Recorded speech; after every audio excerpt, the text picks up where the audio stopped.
Well, welcome everyone to today's webinar titled Automate AP or AR? The answer is both.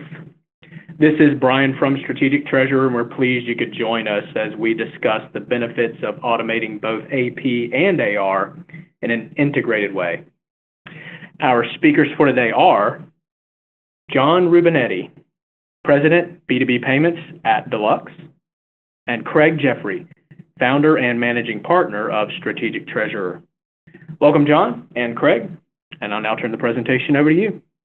Thank you so much, Brian, and welcome everyone. So glad you could spend some of your day, your late morning, early afternoon, or evening with us. And John, it's good to be here again with you in the studio, presenting together. So this is not photographic fakery. Right? We're actually We're touching. in the same room. Well, first of all, thank you, Craig, for having me, and Brian, thanks for the intro. Always good to spend a few minutes with you and talk about my favorite topics. Awesome. So let me cover our agenda for today. Automating AP and AR, what are some of the points to consider? Do we consider AP and AR in isolation? Do we look at what the restrictions and limitations a company may have adding functionality in a particular area? What are some of the points and critical concerns? So we'll look at those. Then we'll move over to process optimization, this idea of how do we automate? Do we look at part of the process or the whole process? A component of that is, that famous quote, optimizing part of the process sub-optimizes the whole. And we'll see that interplay on the finance side, on the efficiency side, on the ability to scale. And that's really important to understand when we look end-to-end to end-to-end, not only within AP, but within AR and our trading partners, how important that is. That's certainly something John is passionate about. He would be an evangelist on that. Then we'll get to realization. So this is going beyond the world of implementation, but making sure the conversion, the transformation takes place fully. So we can put automation in place, but there's quite a bit that goes on. And so we'll also cover some topics like the power of a network and what that means to an organization. So with that, we'll get to your favorite topic, John. Is it automating AP and AR? And we know the answer is both. But maybe you could take us through that. We've got a number of items to hit on here. Yeah, there's certainly some great questions here to ask yourself. But the first thing that comes to mind, we had a couple studies done through Datos, and we did our own off of some webinars, and what we found was that 70% of all S&B and mid-market companies don't have an automated AP or AR solution, and it's 70% for AP, 70% for AR. So it's pretty consistent, and so. And the reason I say that is because these mid-market customers, cash flow is so important to them, and the automation really helps drive that cash flow conversion process and speeds it up and kind of helps these small to mid-sized companies run. But when you think about this, I think when I think about it from a banker, right? Banker has multiple mid-market customers. Right? Are you having a conversation with how are they doing AP and AR today? Right? And if you're a company or corporate, you should be looking at how many people are touching it, how many different processes do you have, how many different places do you go, right? Because that's where you can come up with the answers to where is it most valuable, where is your pain today, and what is your opportunity? And then you'll figure out what the restrictions and limitations might be. But in all of these, the manual part, which we'll get into a little bit later, is so painful. They're spending so much time. I think we have it at the average is about 40 hours per month reconciling and doing either AP or AR.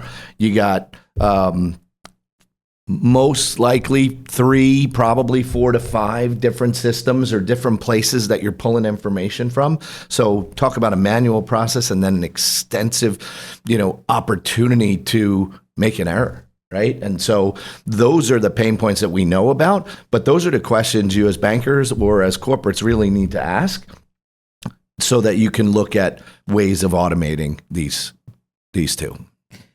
John, when you were talking about some of that, what came to mind is, it's a connected process. It goes both ways. If you're focused on AP or AR, there might be you're focused on DSO or DPO or efficiency. You might really be focused on the efficiency side of things. If you're in treasury, the use of capital in the process is there. If you're the CFO, you may be really concerned about how can we expand and grow. And none of these are isolated. Lack of efficiency means more use of working capital in the business that you don't necessarily need to do. The feedback loop to that means you can't scale at the level you need to. So it's whatever hat you're wearing, it matters. Yeah, and in some of these smaller companies, they're wearing both hats, right? As you get up in the size of the company, there's sometimes two folks, but they usually reported to the same person, right? But the other side of it is if you're looking at a mid-market or a small business customer, they want to grow, they want to scale. And by doing that, all you're doing is putting more manual workload on these folks. So that's your point about scalability and growing the company is contingent on this. You can go get more business when if they're getting paid by check or paid by other types. You have to reconcile that and you have to get that into your GL. And if you don't have an automated process, it's going to take a bit. Excellent. Thank you, John. And everybody, if you would pay particular attention to the poll question, it's up. This is a multiple choice. If you can't see the poll question, please look at the chat box. There'll be some instructions on how to find it. It may have appeared and popped up behind you on the screen. This is about pain points. So which of the following are significant pain points in your organization's current AP process? This is a select all that apply. So these would be, pain points that are significant, not just a bit of trouble, but significant pain points. Everything from calls and contacts from suppliers to protecting against fraud or other or unsure. I'll say one thing about this too, just as we will look at results from the survey, and this is a different group, different time, so they may mirror it exactly. It may be different. I think that's all helpful to everybody on today's webinar, just to see what may vary from this particular audience versus the large research that we did fairly recently. So with that, go ahead and answer that and hit submit. And I would say, just as a way to get all of the poll results, we'll send them out to everybody in the deck. If we get, let's just say 175 people who type the word or type the letters DLX for deluxe, you can type poll as well, but if you type DLX 175, we will send it out. So just go ahead and type it in now, because I'll say it 6 more times if we don't. But that's just a good way of staying engaged. So plus Brian has to count those up. So that is how I get him back for other things, for all the help he gives me during the week. All right, the answers are there. John, I'm going to give a quick summary. You can comment on anything you want. Top pain point was reducing manual processes. You spoke about that. Yep. 63%. Number 2 was adding or changing vendor payment information, which is a fraud type thing. It's also a pain. Yes. We got a couple at 26%, and they're exactly the same at 26%, Yeah. the exact same number. Sending payment remittance information as part of the payment transaction and managing new payment rails. Protecting against fraud. Protecting against fraud is number 2. Yep. How did I miss that one? I guess I had the mouse over it. Any comments on what we're hearing, seeing? Again, it's consistent with the studies that we've kind of pointed to and utilized in some of our white papers that we've put out. That manual process, as I said, it's 40. We have an average around 40 hours per month. And if you're touching 3 and 4 systems, that's your opportunity. I think the fraud piece and automating the receiving and the paying helps reduce fraud. And so, those are the 2 biggest that we see. So not surprised that they're the 2 largest here. Okay, excellent. Yeah, and there's going to be a slight difference. I'll go ahead and close that out. We're going to move forward. So these are the pain points from the research. We did the AP Automation Readiness Survey. Reducing manual process was also number one. I think it was 60-something%, so a little bit lower of a pain point on the poll question. Protecting against fraud was also number two. Yep. That was in the 40s, 41. So a little bit lower. And adding or changing vendor payment information was also a little lower. Less responses on the poll question than in a survey. Maybe the mood, maybe whatever you say. But the order is the same. And all of these are significant, John. The top one, manual. And then the next two, I think, are really about fraud and control. Yes. And they're above 50% here. And they look at the combining remittance and payment information, payment value plus remittance information. And then we go down to managing new payment rails. It was only 18% there. That seems to continue to grow as an issue. But your thoughts? And it will grow as an issue.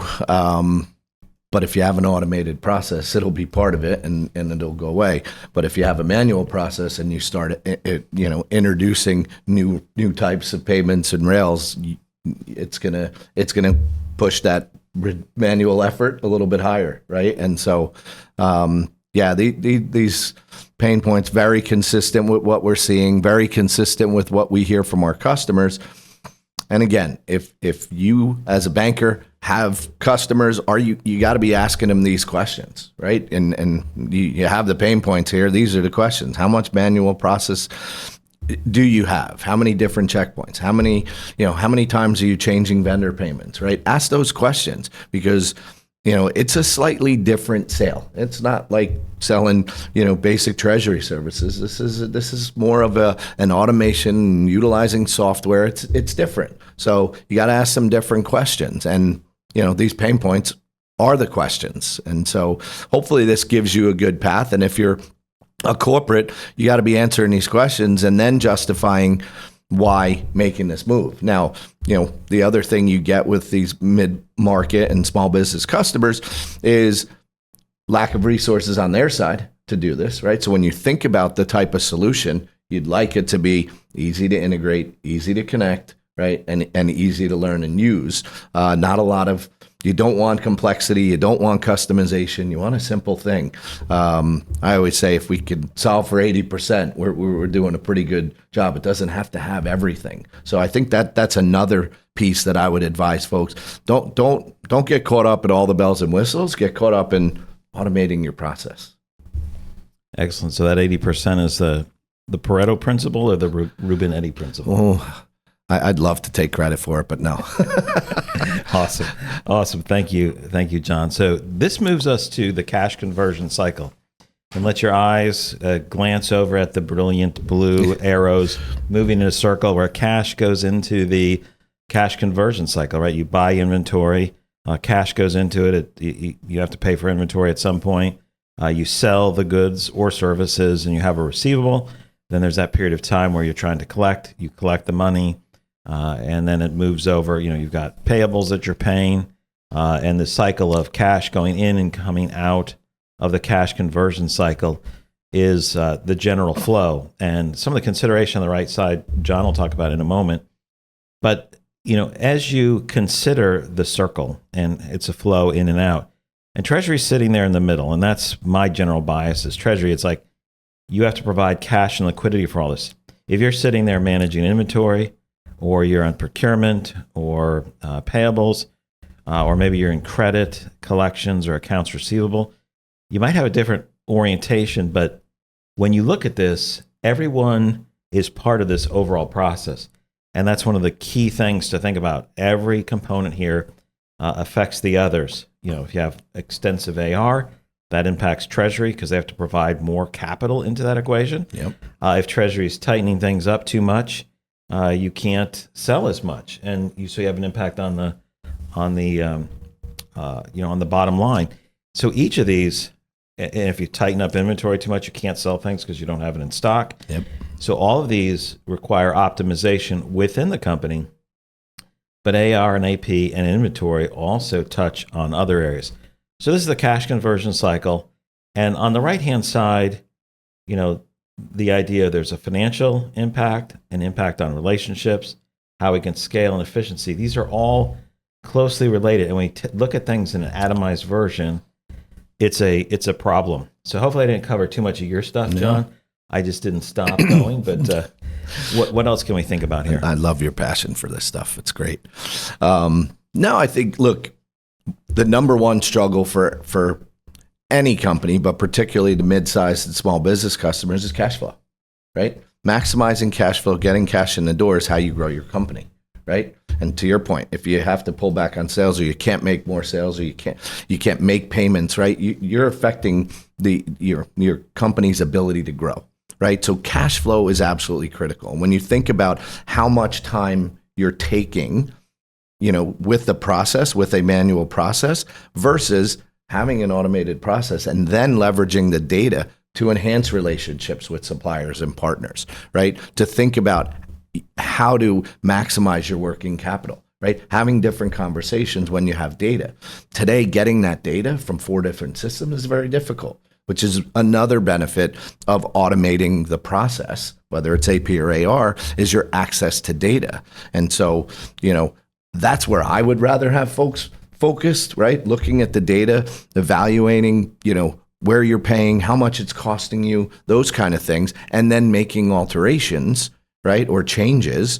But, supplier rationalization, those kind of things, they're very difficult to do when you're spending most of your time, just keying in the stuff to get it in the system so you can have it. So, this cash conversion cycle is so critical to any company, but small business and mid-sized companies particularly. So again, if you're a banker, these are the conversations you want to have with them, because this is an easy way to help advance that cycle and get more liquidity for your customer.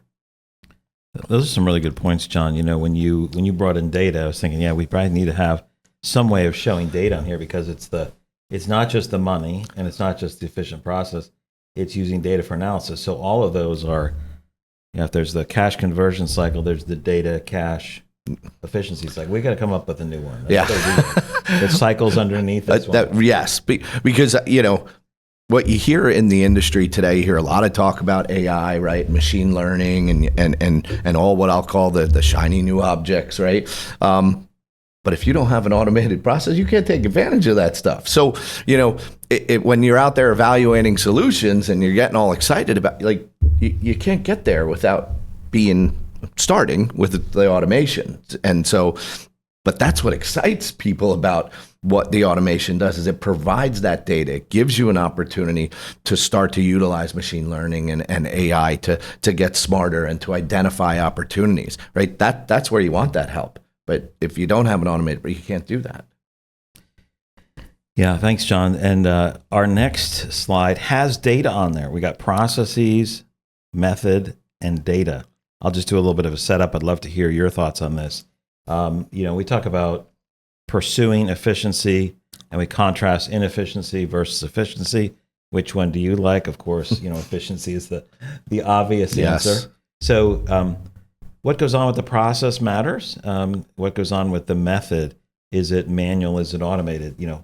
Think about, where do you have the biggest delays for efficiency, or negative impacts to cash flow, or inability to use data to forecast properly or do analysis? It's where you have a defect in the process, and you have defects in the process because of poorly designed processes, manual processes, a lack of looking end to end for data. And so all of those things, if we're trying to move to more efficiency, we need to look at that. I'll focus a little bit on process and method. Maybe you can take over data, because you're the pro at that, right? So poorly designed processes are very inefficient. Those might be from the factory floor to how you invoice, how orders are done that create defects that have to be repaired. So a poorly designed process creates more defects.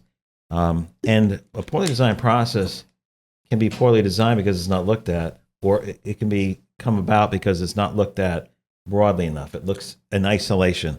And that quote, right, optimizing part of the process, sub-optimizes the whole, makes sense because you're only saying, I'm looking at this minor point. I don't look far enough down the road. So on the efficiency side, we want to look fully end to end, not just end to end in organizations, but out to the other parts. And so that's, what do they get from value? What do they get from information? Can they post it to their system? So that's where AP and AR have to be pursued together. And then on the method side, manual versus automation, we want to have more and more of the process automated, where there's the handoff is digital, or it's streaming, it's working quite well. So those are a few of those things. And data follows that same type of pattern, John.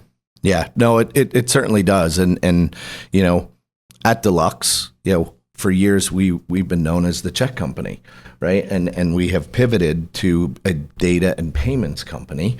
And so when we think about our solutions and what we provide, our focus is on shifting the mindset to data-driven partnerships for our customers and delivering data.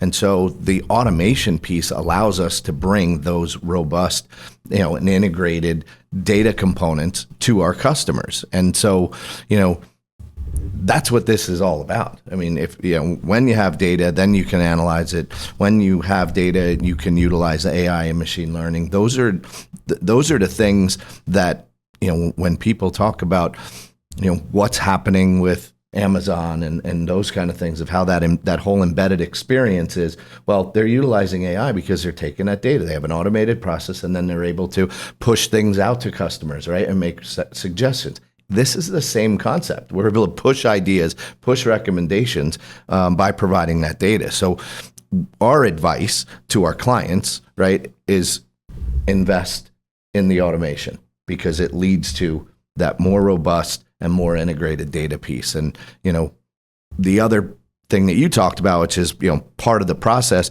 a lot of providers out there are kind of, coming at it from, hey, let's automate the card part of your payment process. Well, again, if you automate one piece and you don't optimize the whole. And so from our perspective, having the ability to have check, ACH, wire, be able to pull that all into one place, that gives us a unique position. And so that's the way we think about it, because we feel like we have access to that data and we want to turn that back to our customers. So the data piece is so critical for us as a company. Excellent. Thanks for covering that. That brings us to our second poll question. Let me say a few things about this. We still need 50 more. I asked for 175. I got 125. Ooh, okay. And Brian was very good about adding all those up in every form that they sent them in. So we just need 46, 43, whatever. I won't keep counting. This is a process question. Does your process, as you think about the process, does that take into account both sides, accounts payable and accounts receivable? Right, are you looking at both of those? Do you tend to find that you focus primarily on accounts payable? You focus primarily on AR, or you primarily focus on both together, right? You can't avoid one, but is it more heavily weighted towards one or the other, or is it fairly balanced in your organization? I think that'll be very interesting to see where that comes out. So we'll give everybody a moment or so to answer those and submit them. And we'll wait for the DLXs to come in. I like how some of them are lowercase, uppercase. It's good stuff. Yeah. It's good stuff. They're creative. I like it. All right. Here are look at this. This is the audience. This is preaching to the choir to a large clearly. Extent. Or over half of it says we focus on both. So this is maybe that's the bias of selecting topics you agree with, right? 60% focus on both. AP second, primarily AP 16%, and primarily focus on AR 6%. Unsure, about 18%. So this is good information. Yeah. John, instead of just asking you to comment on that, what would be, besides all the content that we're covering today, what else would you say to somebody to help them focus on both? What would be the value in that? Well, I think the value is, that this correlates right to the manual processes, right? That the folks that are primarily focused on both are probably heavy on manual processes. And that's where most of the pain is, right? That's where your errors are going to come from. That's where, the changes, if you're making changes, it makes that even more painful, right? So that's what I think. That manual process is enough to kind of identify that you need to go down this path. It's worth the investment. And it's worth the change. Now, this is another thing. Again, small companies, small mid-sized companies, as they're growing, they're kind of, you got folks that have been doing that function for a long time. It's hard to change. And what I would tell anybody is that this is not an exercise to try and eliminate people, because that's not the role. The role is to get people to utilize data more effectively to do their jobs better, right? I'm sure not everybody just signed up to just do manual AP and AR processes, right? They'd probably love to do some analysis or read some data to see where there's opportunity. So, that's my thoughts on it. One of the things you said right in the beginning is caused my mind to think about that a lot. You said, if you said both, that your processes may be manual. I thought, isn't that the case? You think about where the pain points are. That's where your focus is on what you're trying to solve. It's like, that's so true. I mean, yeah. I'll give that rideshare application, right? It's like, where's my taxi? Where's whatever? Then you get rideshare. It's like, there it is. Yeah. It's 3 blocks over. He's stuck for a while. It's probably at a light. And it's more efficient. And so you don't think about it. It's no longer a point of pain. Nope. But if it's manual or it's hidden or it's opaque, you have a problem. So I'm going to use that. I'm going to use that quite a bit, John. And I won't always give you credit for that. But no, you don't have to. I'll try if I remember. I'll say, John did that. Excellent. So this is perfect. We're going to look at end to end. We've got a few slides, and then one slide we're going to put a background. I'm going to give you a chance to think through it in your mind. But this one is end to end to end to end. Now, don't say that too many times too fast, because that will get you tongue-tied. Your tang will get tangled up. End to end to end. So this is that, end to end within your organization and end to end within the other organization. Just looking at it from end to end, but making sure your end to end is broad enough. That's right. I should have stumbled over that one a little bit more, but the order to pay part on this picture, I'll set it up for you, John, to get me out of this problem, right? So, optimizing part of the process, sub-optimize the whole. The top section we have is the order to pay. Everything from, orders are placed to it's approved, you make payments, down to the bottom of, you receive the order, maybe there's even a credit process, to things are shipped, delivered, invoices are sent, cash is applied, you're moving through the process. Then in the middle, we have an issue or defect. If there's a defect somewhere in the process, what is that caused by? There's an error, maybe a manual process, something's broken, some information's not shared. All of those impact both organizations, whether you want them to or not. So if you're making payments, you go, I'm just going to make payments. They can figure it out. But you paid 8 invoices. You didn't tell them what it was about. They can't apply it. So they have to call you.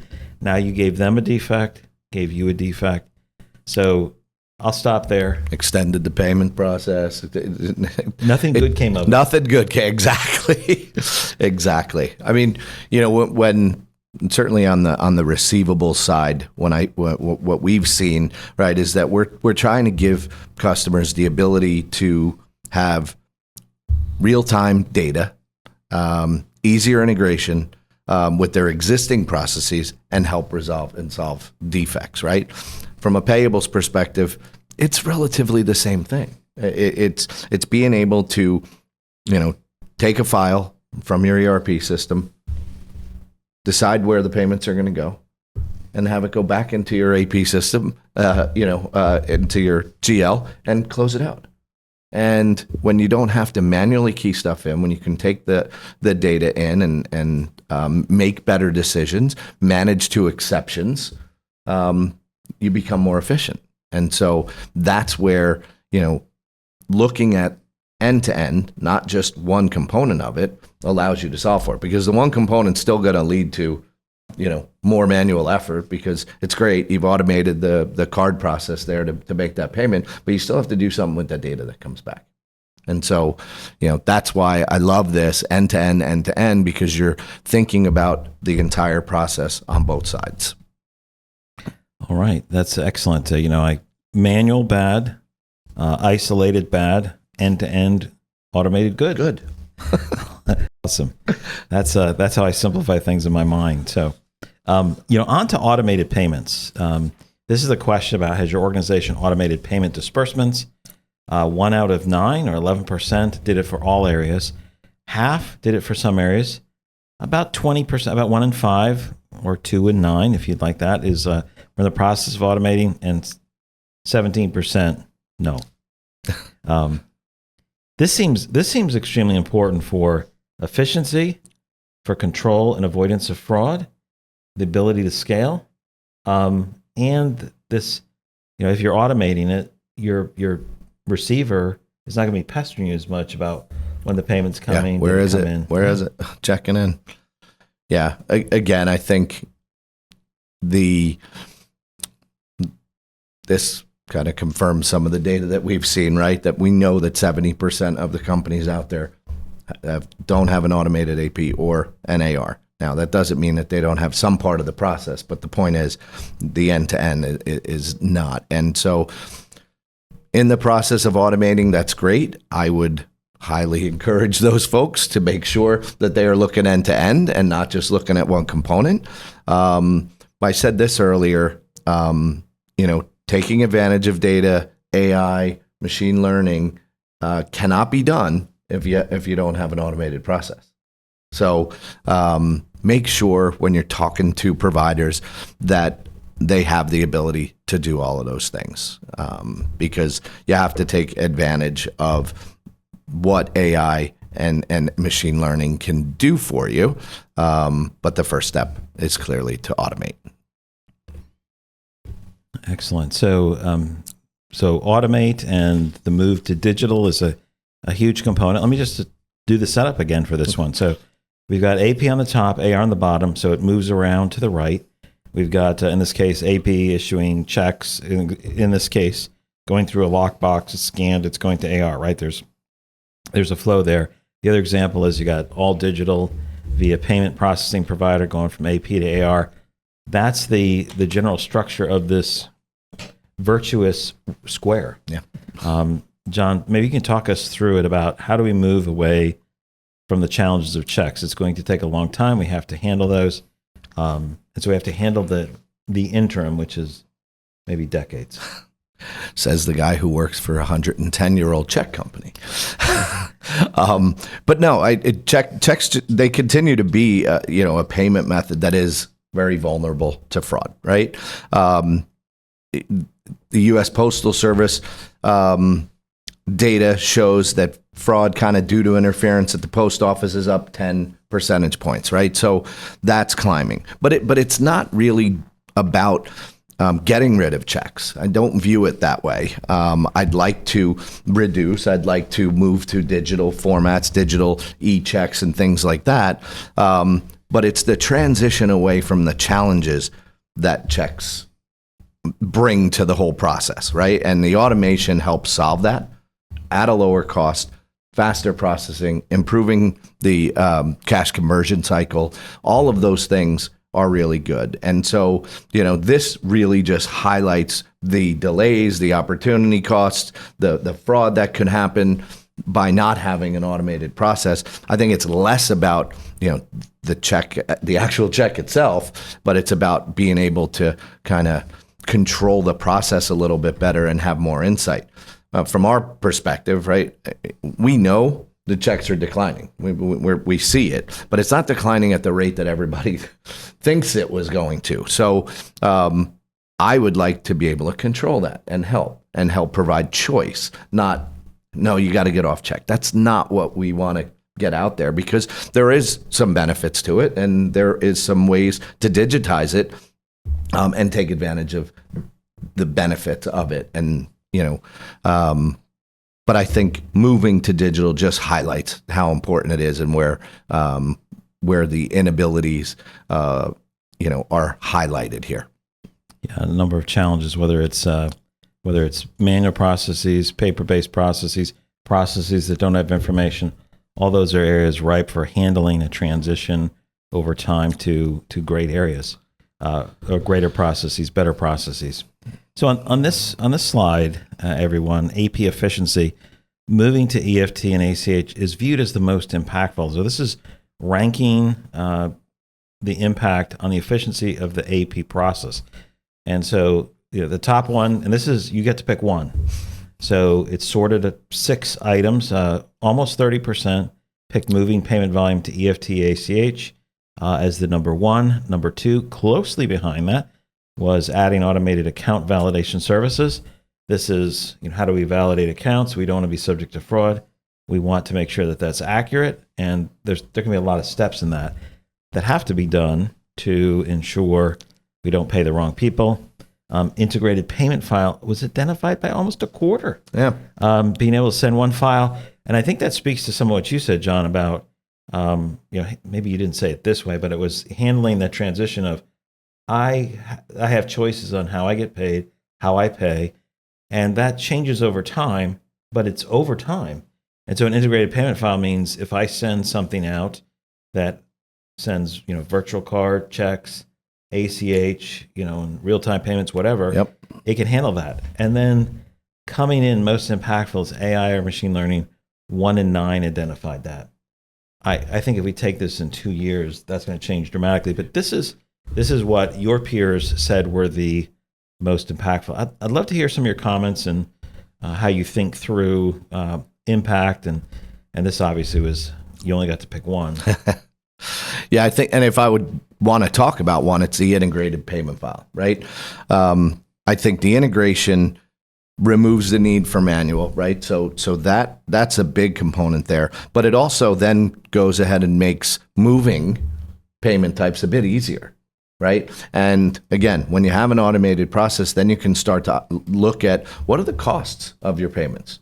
Are you paying a higher cost on the card that maybe you want to move to ACH? Are you paying, is your wire charge, you want to move that? Maybe there's, maybe you have better conversations and relationships with your suppliers, and you say, hey, would you prefer check? Some of them actually would prefer check because maybe they have an automated process on the back end, right? So I think that integrated payment file kind of really drives the benefit and then gives you more flexibility, to do that. I think the automated account validation I love seeing there because that's that's what you need to reduce fraud, right? And again, if you have an automated process, you have the ability to do that. And so, reducing fraud was number 2, right? So.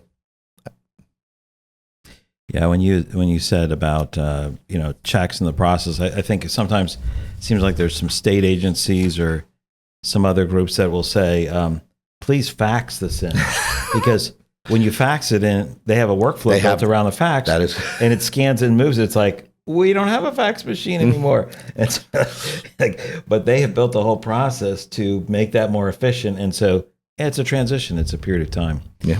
Now, I had promised to give you a thought experiment. So I want everybody to think about this, as you consider it. Picture maybe 10 or 15 accounts payable departments across the top of the screen. And then you think about 10 or 15 or 20 accounts receivable departments across the bottom of the screen. And each of them are paying 5, 10, 15, 20 different areas. Think about how many connections there are. And I know you're going to go back to permutations and combinations from statistics class, but think about that bird's nest mess and think about how many of those connections there are. What are the problems with that type of view? Well, there's limited reach and connectivity. I've got to send everything, like on a bilateral arrangement, me to accounts receivable 1, me to accounts receivable 3, 5, 6, 7, 8, 12 to 19. There's manual and isolated processes with each of these to update them. If I have to change my information where you're sending payments in, I've got to notify all of the payables department if I'm receivables, and so forth. There's slower payment and reconciliation cycles. When we have things designed in this, multi-variable, point-to-point, bilateral arrangements across the board. I have limited visibility. If I'm receivables, when am I getting paid from all these people? If I'm payables, what's changed? How are things moving forward? Are they cleared? Am I getting calls from them? And it certainly has reduced scalability. So those are some of the challenges with the mess of not utilizing networks. And that's what we're going to talk about next. I didn't know if there's anything you wanted to jump in, or should we get into the better organized process? No, let's jump in. I think you explained it really well, and I think people can relate to that. But having a network is beneficial to any company. There's a lot of power to it.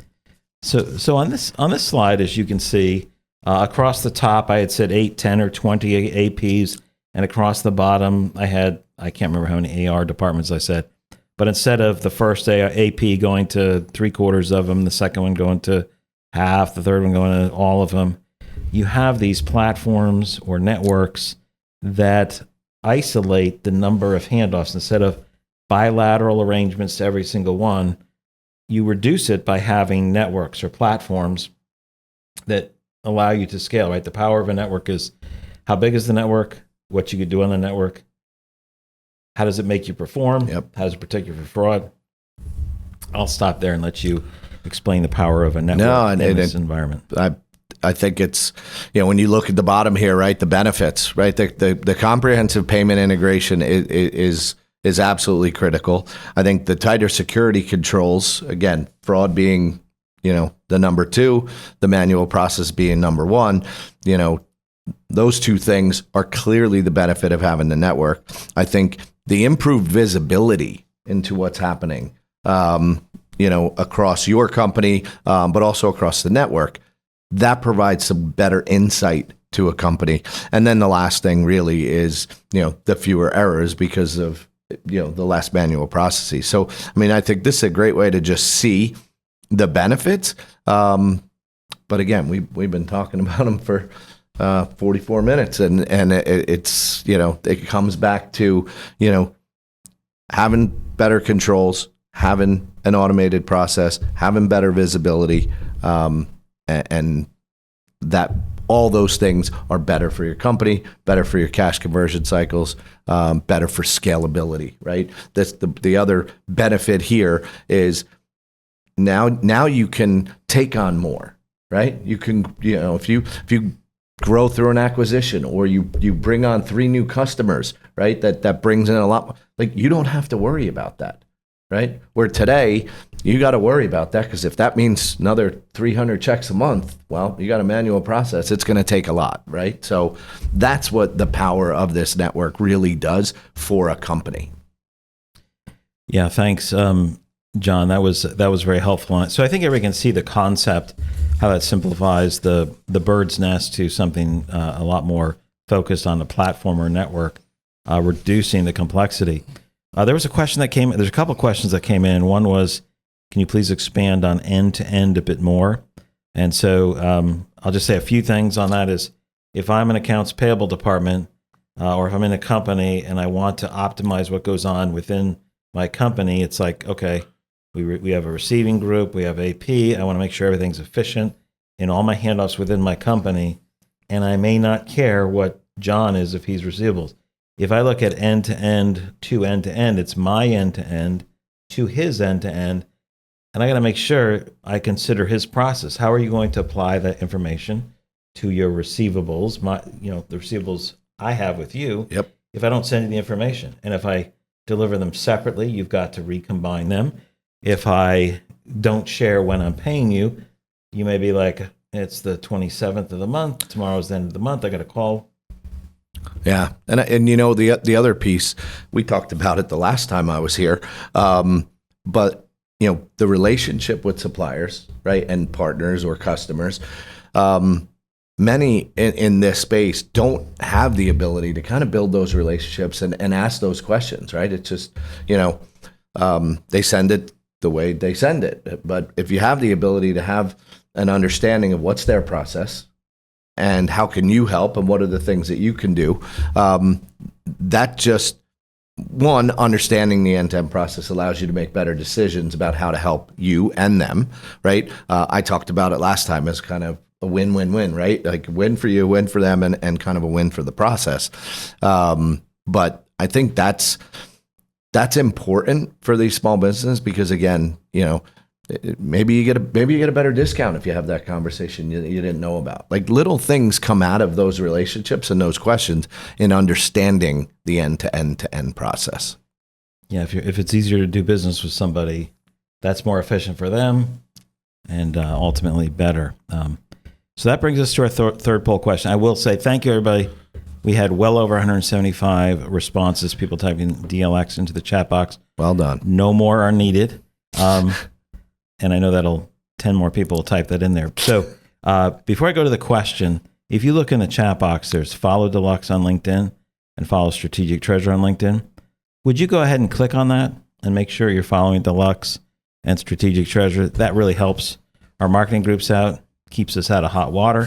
John and I will appreciate it. Yes, we will. So the biggest challenges, so this is a select all that apply. What are the biggest challenges your organization faces when automating AP and AR? Integration with existing systems, costs of implementation, internal stakeholder buy-in, ensuring data security and compliance, lack of internal expertise, other, or unsure. And so go ahead and answer all that apply. And I will answer one of the questions that's come up. I'll do a start on that question. One of the questions was, what is the best AI tool to start automations and digitalizations? This is a very good question. That's a very involved question. I'll say this, and John, you can feel free to weigh in as you see fit. There's things like robotic process automation, which people use, especially in the handoff between systems. Mm-hmm. And then you have what AI tools do companies use in their organizations, and then what AI functionality is exposed by vendors.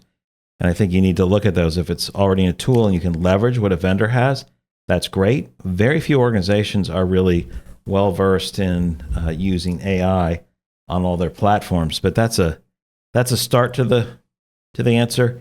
I don't know if you had anything you wanted to add on to that, John. It's a tough one. Yeah. Well, again, I think one, depending on what part of the process that you have automated, the more of the process that you have automated, the more insight you're able to get.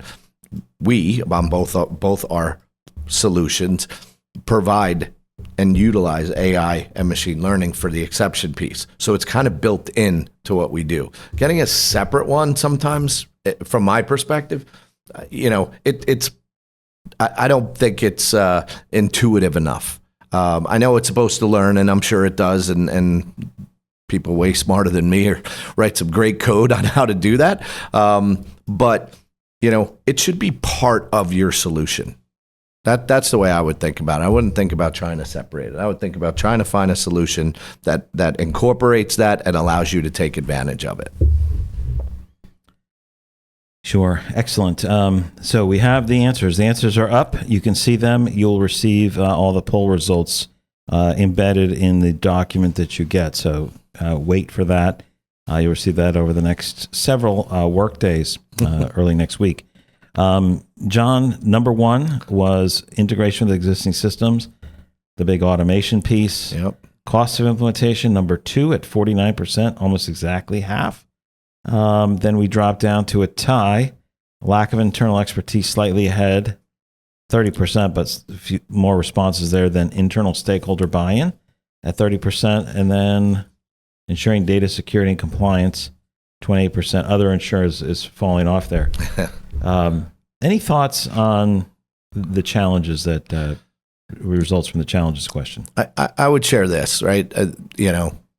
Whenever we talk about cost of implementation to a customer, we always provide an ROI back to them. And when you think about how much time you're spending, how many errors, the manual processes, the cost, and most of us have priced our solutions to deliver the ROI, right? So it usually matches. So I would not be as concerned about that because the return is there for doing this.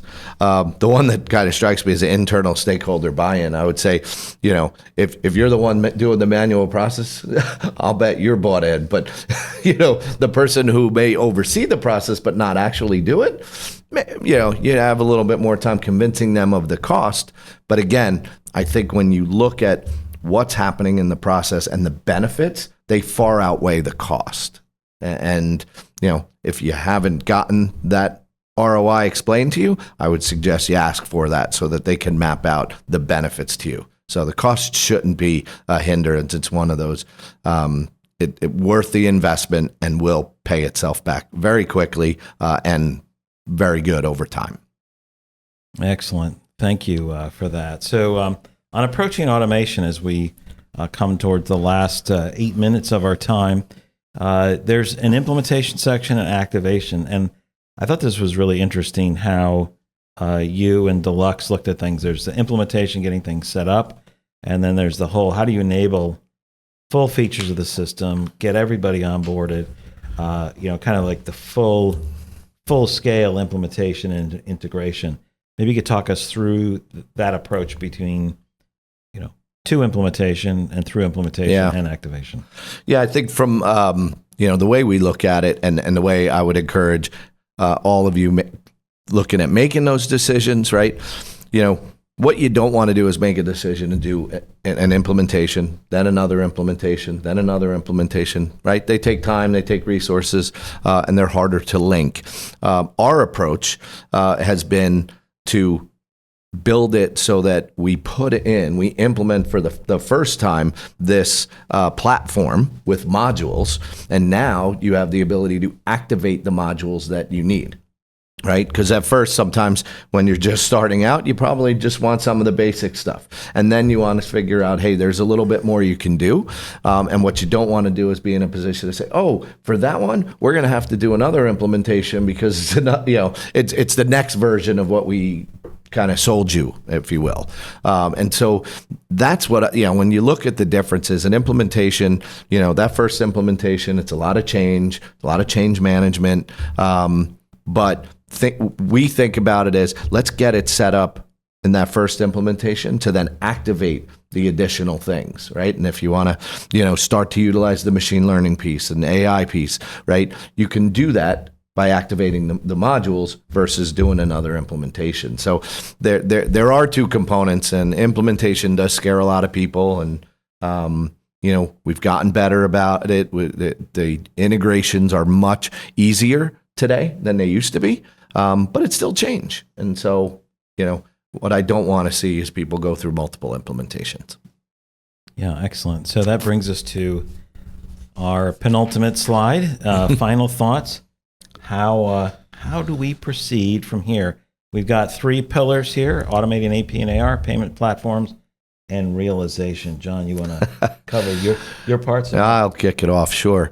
Yeah, I think, when you look at the bottom of the left there, the AP automation market is projected to grow, to 2.6 billion this year. That's an 8.6%. I think it's 8.6 or almost 9% growth year over year. Right. So this market is a big market. And as I said earlier, right, 70% of the small business and mid-sized companies do not have an automated AP or AR. So the opportunity, if you're a banker, to go have a conversation with someone to help improve their processes is great. And it's out there. If you're a corporate looking to do this, again, I know the cost, bringing that to your CFO or your CEO, or owner is daunting. But when you can lay out kind of what you're doing today from a manual process, from an error, from a cash conversion opportunity, right? The benefits are there. So this market opportunity for automating both AP and AR, we're excited about. It's why we've, put a big growth number out in the marketplace for our company around our digital solutions. But the opportunity to help customers be more efficient, take advantage of data, right? And what I call the payment modernization, right? Infusing that data, you got to start with automation. And so that's what I would encourage everyone to do, and to have a good conversation with your banker. If you're a banker, have these conversations with your clients, because there's tremendous opportunity to help them, which will enhance your relationship as a former banker. I know when you deliver solutions for your customers, they become very loyal to you. So I think you take advantage of this opportunity and talk about AP and AR automation. So with automation, starting off with automation, the second area here is payment platforms. When I think of payment platforms, I'm thinking this is a strategic aspect. So if you have all those bilateral arrangements, AP to AR, the bird's nest, right? You automate those, you make the bird's nest move faster. But how do you change it so it's not the bird's nest and then automate it? It would be the power of a platform, the power of a network. And so the value of connected payment platforms grows. And so as you think about automation, right, that's essential. You also have to think about some of the strategies of how you can connect to, payment platforms, and then you realize the value of growing payment platforms and networks. This is really crucial for how you're going to achieve your benefits over time. It can't just be automation. It should look at some of these other strategic enablers. And so that's a key component. And so when we look further down, we say leveraging automation and payment platforms leads to faster processing times and savings. That's not just because you're connecting to fewer places.